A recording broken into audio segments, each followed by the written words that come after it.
Greetings and salutations, dear viewers, and welcome to the trade war. That's right, yesterday China announced retaliatory and punitive tariffs against a whole bevy of U.S. goods. Now, this was actually in retaliation for the steel and aluminum tariffs, not the specifically China-centric tariffs that were announced this week by the president. We haven't even gotten to that yet, so the trade war is sure to continue. That's what's fantastic about trade wars. It's a back and forth of amping up, and the consumer is caught in the middle, and the consumer pays the price, even as the U.S. government sits there and claims to be acting under a populist mantle that ultimately has your welfare at heart. Now, of course, we here believe that only the individual is able to define and pursue their own interest, and any external body that claims to do otherwise actually denigrates individual sovereignty. This was at play in the national security rationale of the steel and aluminum tariffs, and it's at play here too. Now, this most recent round of tariffs is ostensibly justified because China steals intellectual property and China distorts trade. Now, these things are true, but really this rhetoric is just another guise for advancing the mantle of protectionism. And it's that way for a number of reasons. And the first, and what I think is really the most troubling issue here, is this casting of intellectual property rights as primarily an economics issue, because they're not. They're primarily about individual sovereignty. And casting intellectual property as an economics issue actually undermines individual sovereignty, because it abrogates the realm in which intellectual property is thought of, and really undermines the rights-oriented culture. And just as an aside here, yes, China does engage in trade practices that don't respect individual autonomy and that are dishonest and attempt to steal intellectual property, but the U.S. is pretty behind the times when it comes to intellectual property laws as well. We in this country do a terrible job of ensuring that people are able to control and to profit off of their own creation. So we're not blameless here either. Now, let's get into the rights portion of this. The most fundamental freedom that you as an individual hold is the right to property. If the individual lacks the ability to hold and mold property in accordance with their will, they can't possess other rights. In fact, the whole concept of rights presupposes ownership, because rights are something that belong to you by the nature of your existence, by the simple fact that you are an individual, and that makes you different from everyone else in existence, just as every other individual is different than everyone else in existence, because we're individuals. We have autonomous wills, autonomous minds, autonomous hearts. There's no oversoul, there's no collective conscience, none of this stuff. So you have rights that belong to you by nature of your being, and these can't be taken away by government or by anyone else, at least not justifiably, right? So property is the most fundamental of rights, because without the concept of property, we can't even have rights. Now, the most fundamental form of property is conscience, is intellect. If you can't think, then you can't do. Production, whether it's commercial production, whether it's artistic expression, or whether it's just you sitting at home at your kitchen table working on a project purely for your own personal pleasure, is an expression of rational capacity and the individual's ability to take an abstract idea and through the productive efforts of their body to turn it into a tangible good. So that is only able to occur if the mind is unbound, if you can think freely, and if you're free to explore without fear of consequence, without offending some power that be. So without free minds, we have no free markets, and vice versa. The two are inextricably linked. Now, Economic protectionism takes this freedom away from the individual and abrogates the ability of the individual to define and to pursue one's own good. It's inherently limiting. Trade, under the rationale of the protectionist, becomes subservient to national security. This is actually one of the 5 pillars of Donald Trump's trade agenda, according to the U.S. Trade Representative's website. The idea that we are tying economic interest to national security. And this connection means that the individual good can only be defined in parameters of American interest. It means that economics becomes not about individuals pursuing their own interests through interactions that they agree to enter of their own volition because they find something of worth, because they found another individual who shares some value or who offers some product that they need, and they agree to enter into a trade relationship with them for their mutual benefit.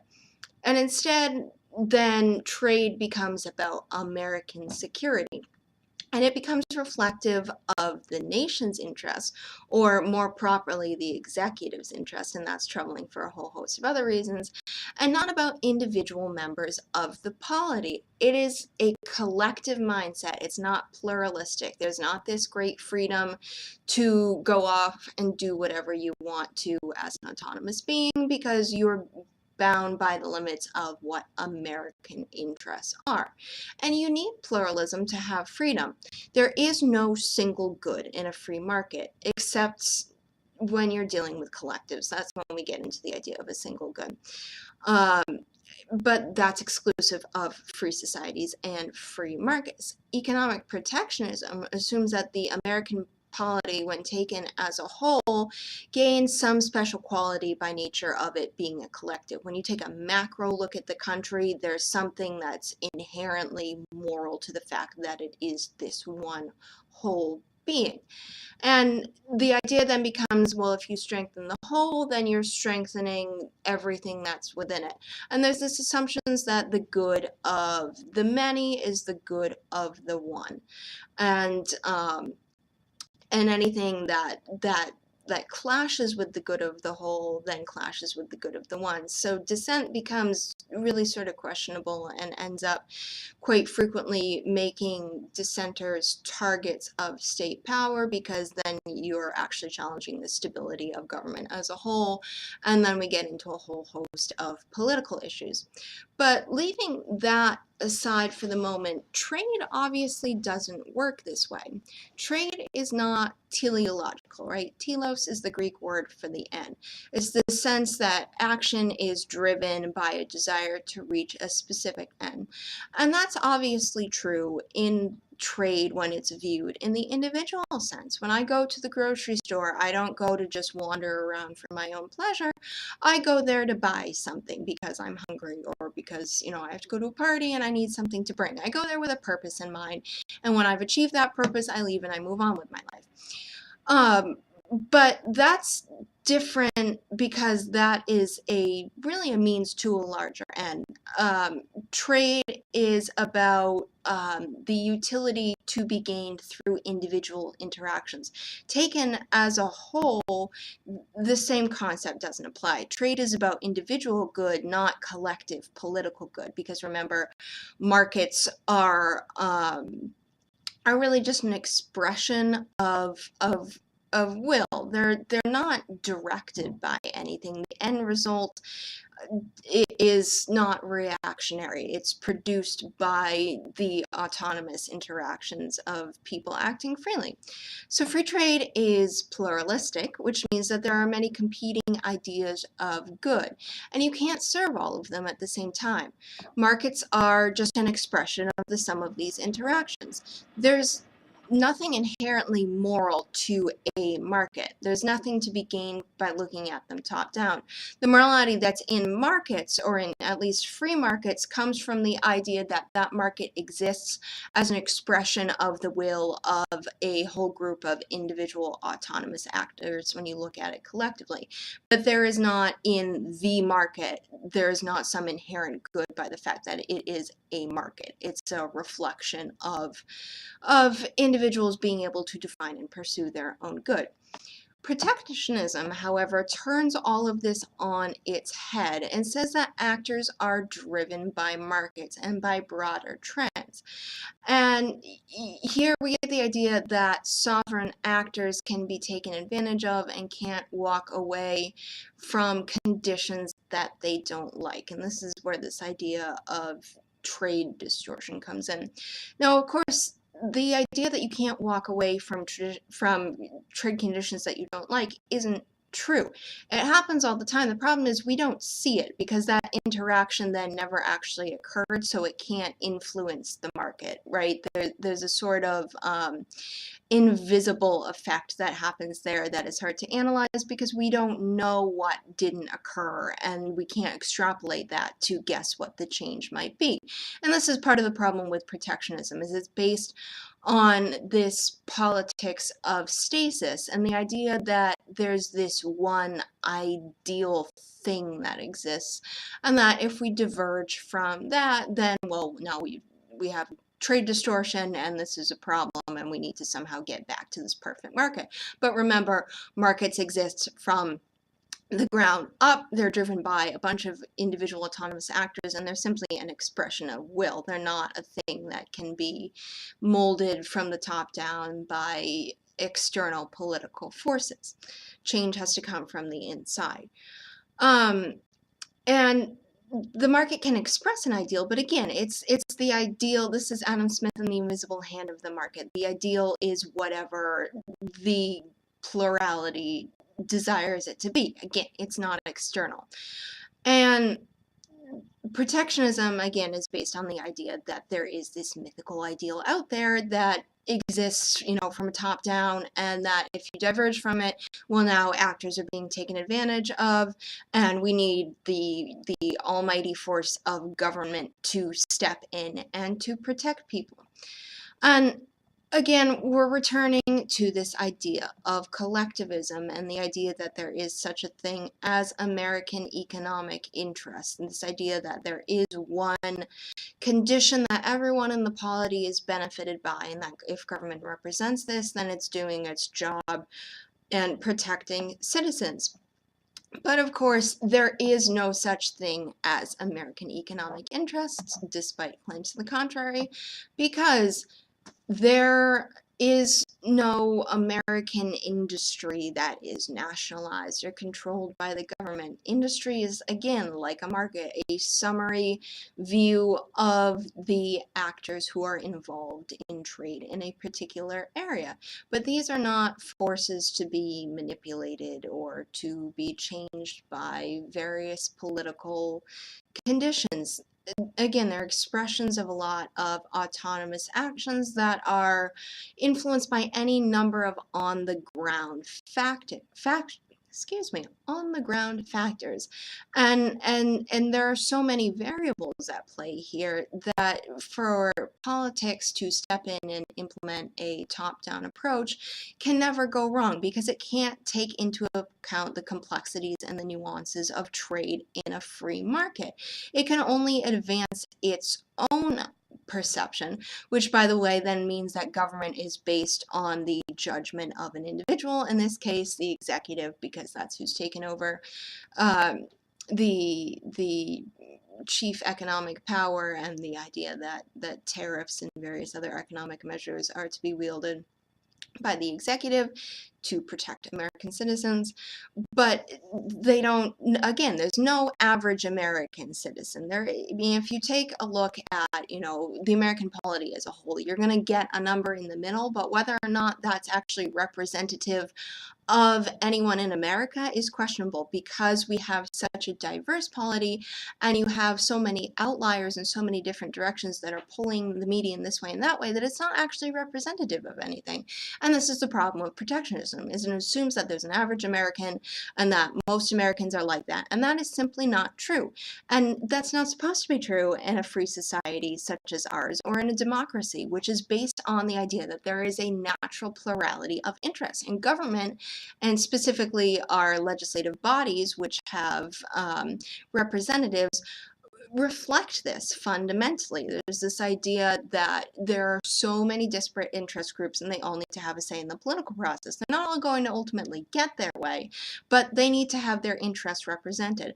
And the problem with trade protectionism is it cuts this short and really lifts up one idea of what good is and then assumes that everyone else is included in that simply because they're part of the polity too. And again, we've abrogated individual liberty.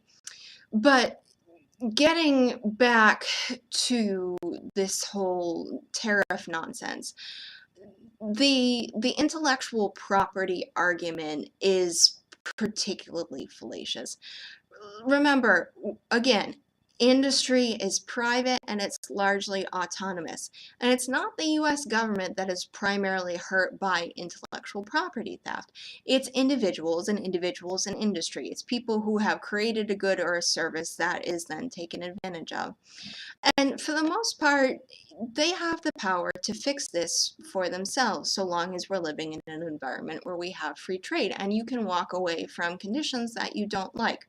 Right? This is why agencies like the World Trade Organization exist. And this is a better and more grown-up reaction to Chinese trade abuses than slapping protectionist tariffs, which ultimately do more domestic harm than they do good and which ultimately really affect US citizens more than they do anyone in China, because frankly, China doesn't care anyway, and we can see that because they've launched punitive measures against us. But that's why you have bodies like this. And again, you can walk away from trade if you don't like it. Ultimately, it's up to the individual actor to make that cost benefit analysis and to engage in trade or to not engage in trade.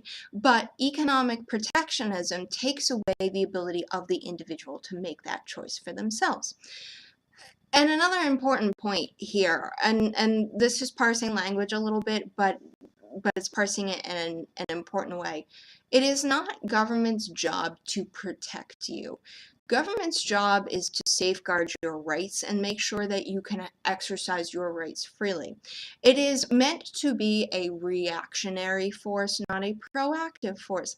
And by this, I mean that a crime occurs when someone's rights are violated. Government force is meant to react to that and to punish someone after they have violated someone's rights. That's not what economic protectionism is, however. That is the proactive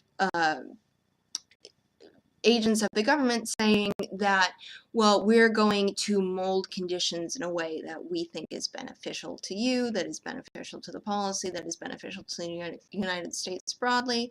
And they actively manipulate law to create conditions that they think, again, fit this ideal. Again, we're back to the politics of stasis and this myth that there is some magical political Valhalla in which if we can just get conditions right and if we can just get everyone to bend to our will, then everyone will benefit. And again, this is simply not the case. And the problem with it is the unintended consequences, which abrogate the individuals they claim to be trying to protect. And this is why you don't want government to protect you. This is why you want government to see your rights and to act purely in bounds of, well, what does this law do in terms of ability for sovereign individuals to exercise their rights.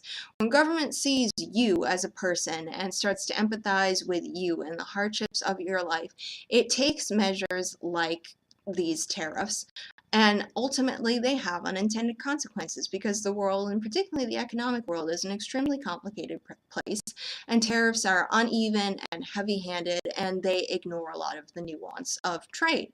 And ultimately, it's you that's limited, and it's you that's hurt, even though ostensibly you're the agent who's supposed to be helped. And again, government can't do anything about that because it's not you. It might empathize with you, or actually individuals in office might empathize with your plight, but by the way, that also means that they're probably not empathizing with the plight of others. And now we've returned to this situation where we can't actually have rule of law because certain interest groups have their plights more closely protected through political action than do others. And again, rights are impossible to be held at parity, and the whole concept of individual sovereignty is inherently denigrated by this. And the issue of rights properly understood is also a tricky business when we get into the economic realm, because when push comes to shove, you have a right that is over yourself. You don't have rights that involve services of others. You can't coerce someone else to do something for you. So trade is not actually a right. You can't force someone to trade with you. They have to, this is the whole idea that trade is volitional and based on mutual benefit. Someone enters into a trade freely if they see some value that they agree with, if there's some good or service that they need, and they think that the exchange of goods, of money is fair. But if you've created a product, now certainly you have a right to profit off that product and no one else does because it's a part of you. You have ownership of it. But that also doesn't mean that you have the ability to force others to buy your product, or that you have the ability to force others to buy that for a certain price. And so this is why this idea of trade distortion and intellectual property protection is actually a lot more complicated than it seems.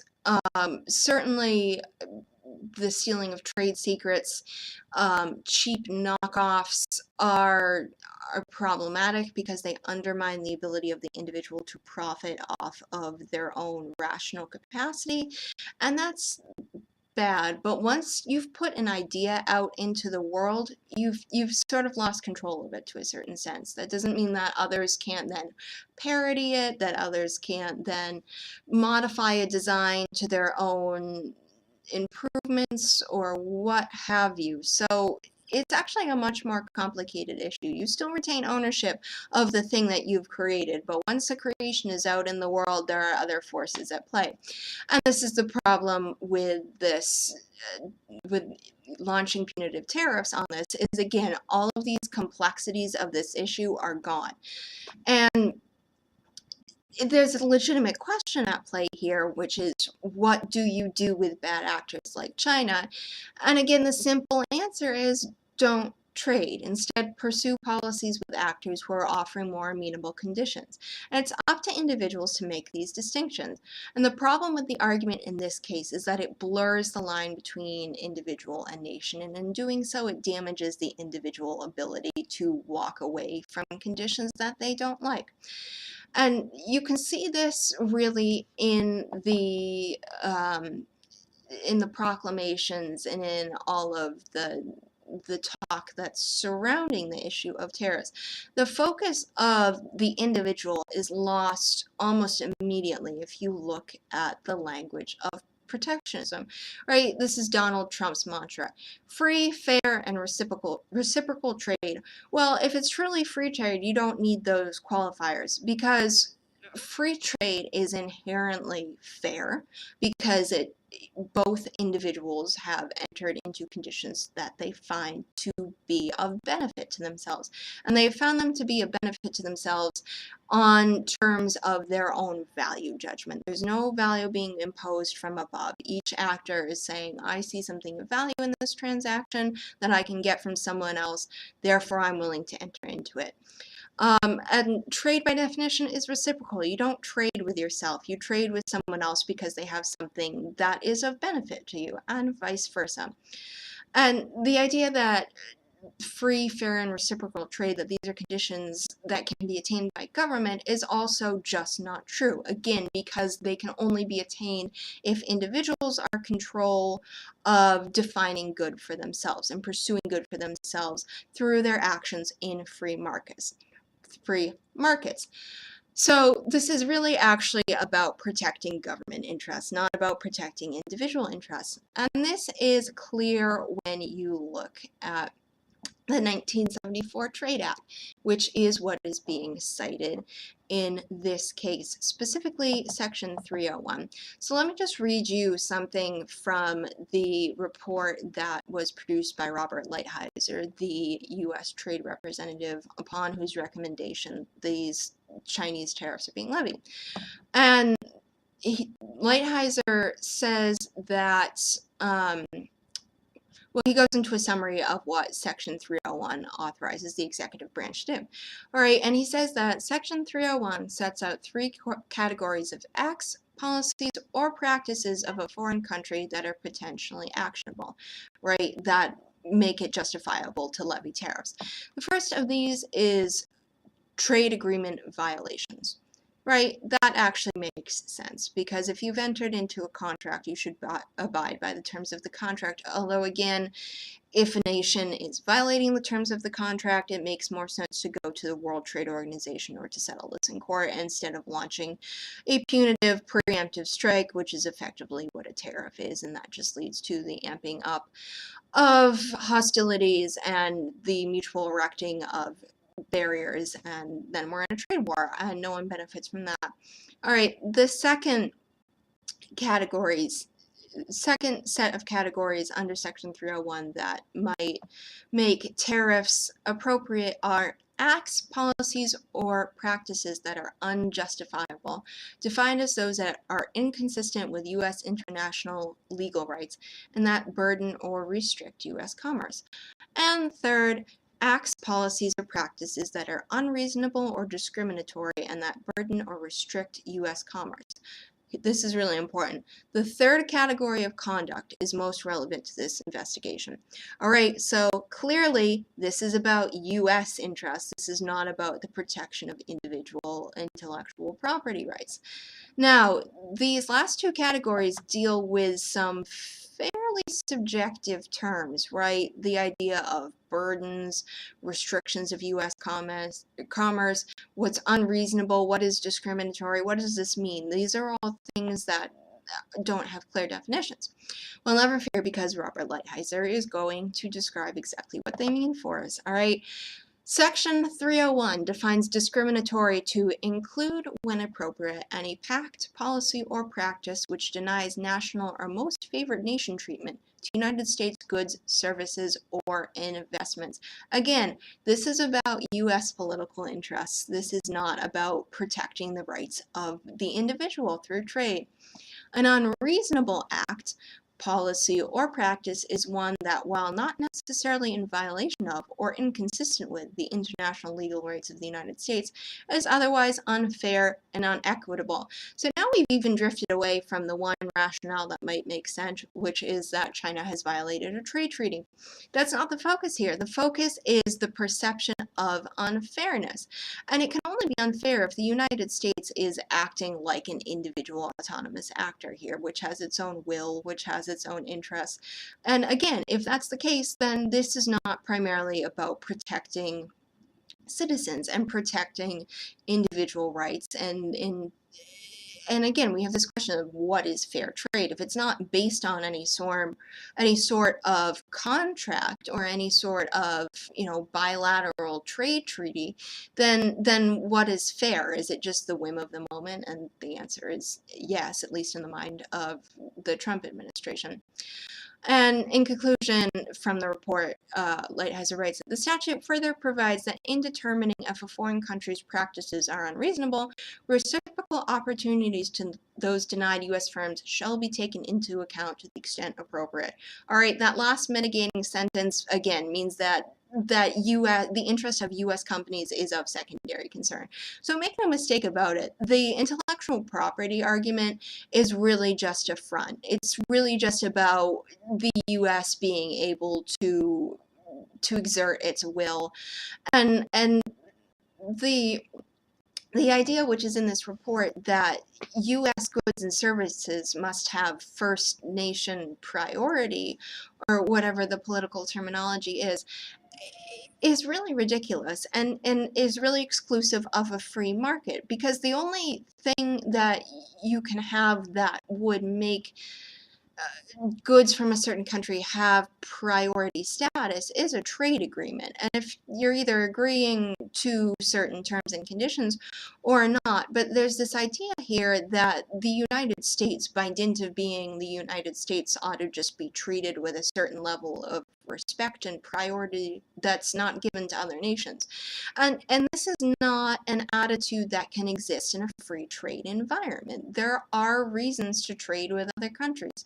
There's plenty of benefit from production being outsourced to the United States. It results in cheaper goods, and that's a benefit to American consumers. And it's up to individual American consumers to determine whether or not they value cheaper goods, or whether or not they value something that was produced in their community. And the trade issues that are at play here are clearly not about that. They're clearly about protecting the United States, not protecting the interests of the polity, either collectively or individually, but we're back to the idea of cognizant government, to the idea that government has its own operating will, its own interests, and it's going to pursue those even at the expense of the good of American citizens.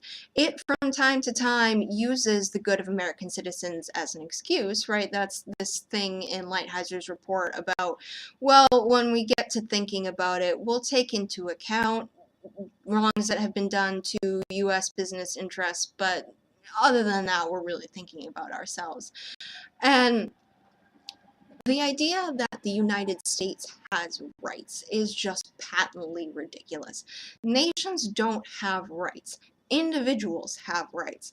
Rights established in treaties are situational. They depend on the context of the treaty and on the ability to have civil and political powers that can enforce those treaties. They're not inalienable like the rights that individuals possess. They're not the same entity. You, by the fact of your existence and the fact that you are an individual, possess certain inalienable rights that cannot be taken away from you justifiably under any political conditions. The same is not true for nation states. And conflating these two, suggesting that the United States has rights and using the same terminology of self-sovereignty, damages the inalienability of individual rights and the concept of the self as a sovereign being. It puts nations and individuals on equal terms, and this further muddies the economic political waters that are already churned up by protectionist trade measures that inherently denigrate the ability of the individual to define and pursue their own good through free market interactions. Right. It's also worth noting that treaties are binding to members of the polity simply by dint of their being members of the polity.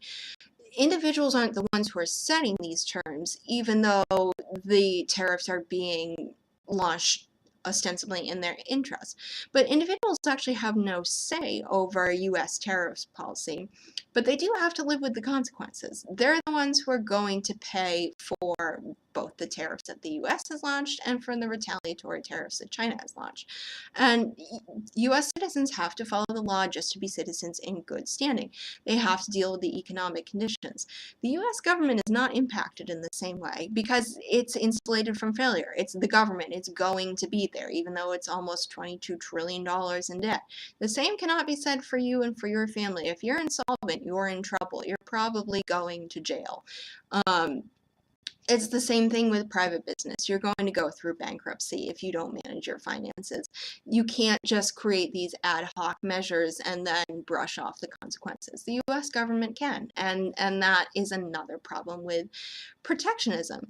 And this is really a measure of a bad law, when the onus of rule breaking falls on someone other than the rule breaker. And that's the case here.